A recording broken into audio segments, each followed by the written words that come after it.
सूर्यपुर नामक एक छोटे से राज्य में 3 भाई रहते थे। बड़े भाई का नाम वीरेंद्र, मझले का सुरेंद्र और सबसे छोटे का दिनेश।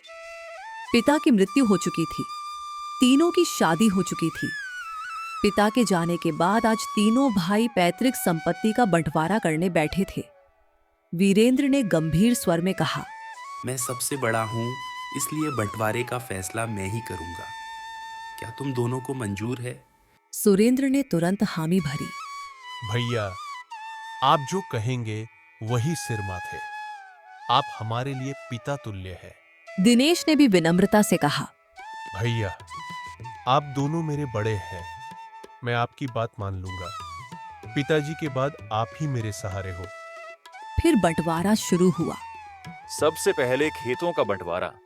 हमारे पास 3 खेत हैं और बीच में एक पगडंडी जैसी उठी हुई भूमि है। हम 3 भाई हैं। 2 अच्छे खेतों में से एक मेरा, एक सुरेंद्र का, और वो उठी हुई पगडंडी, जिसे हम बाड़ कहते हैं, दिनेश को मिलेगी। दिनेश चुप रहा, सिर्फ सिर हिला दिया।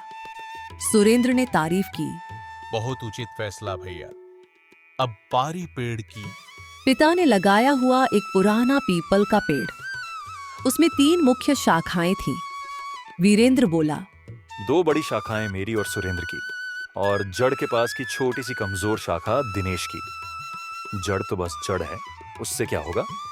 सुरेंद्र खुश होकर बोला, शानदार। दिनेश को भी कुछ मिल गया। दिनेश ने उदास मन से कहा, जो आप कहें भैया। घर का बंटवारा। घर में 5 कमरे थे और ऊपर पुरानी खपरेल की छत। 3 कमरे मेरे, 2 सुरेंद्र के, और जो पुरानी खपरेल छत बचेगी वो दिनेश की।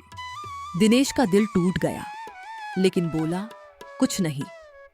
अंत में नकदी और पुराने सिक्के पिता ने एक पुरानी मिट्टी की मटकी में कुछ पैसे रखे थे। उसमें नए नोट, स्लैश सिक्के और कुछ बहुत पुराने तांबे कांसे के सिक्के थे, जो अब चलन से बाहर थे।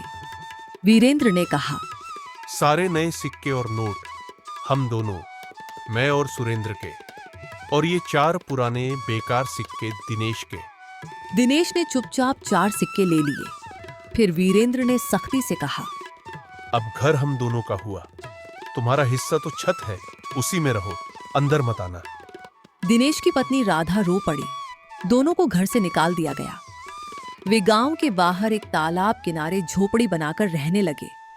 राधा ने गुस्से में कहा, तुमने इतना विश्वास किया और देखो क्या मिला, बाढ़, जड़, छत और 4 बेकार सिक्के। दिनेश बोला, वे मेरे बड़े भाई हैं राधा, मैं उनसे कैसे लड़ता? मुखिया ने दया करके दोनों को अपने खेत में काम दे दिया। मजदूरी ज्यादा मिलती थी। एक दिन खेत में खाना खाते वक्त राधा बोली, हम कितना मेहनत करते हैं, फिर भी कोई अपना नहीं, कोई संतान भी नहीं। बुढ़ापे में कौन सहारा देगा? दिनेश उदास हो गया। तभी एक छोटी चिड़िया आई। राधा ने उसे दाना दिया। चिड़िया ने खाया और उड़ गई। रात को राधा ने दिनेश से कहा, चलो फावड़ा लो, आज कुछ करना है। वे उस बाड़, पगडंडी पर गए। राधा बोली, ये हमारी बाड़ है, इसे तोड़ दो। दिनेश हिचकिचाया। लेकिन भाइयों की फसल बर्बाद हो जाएगी। राधा बोली, यह हमारी चीज है, हमारी मर्जी। उन्होंने बाड़ तोड़ दी। पानी बह गया।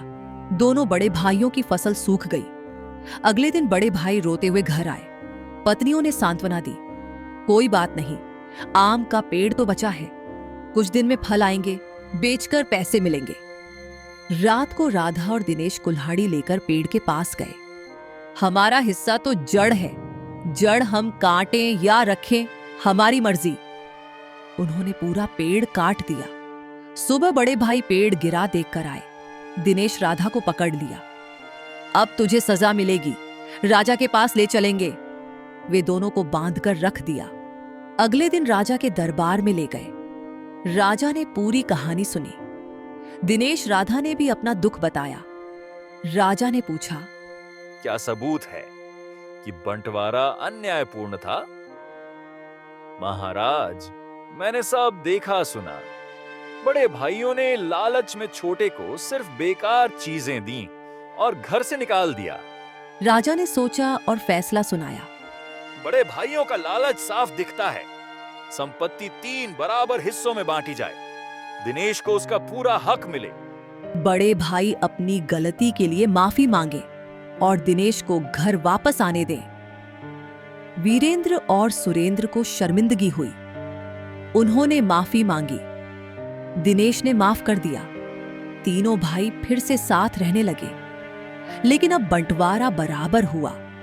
राधा ने दिनेश से कहा, देखा, कर्म का फल मिलता है, जो बोया वही काटा। दिनेश मुस्कुराया। लेकिन भाईचारा सबसे बड़ा धन है।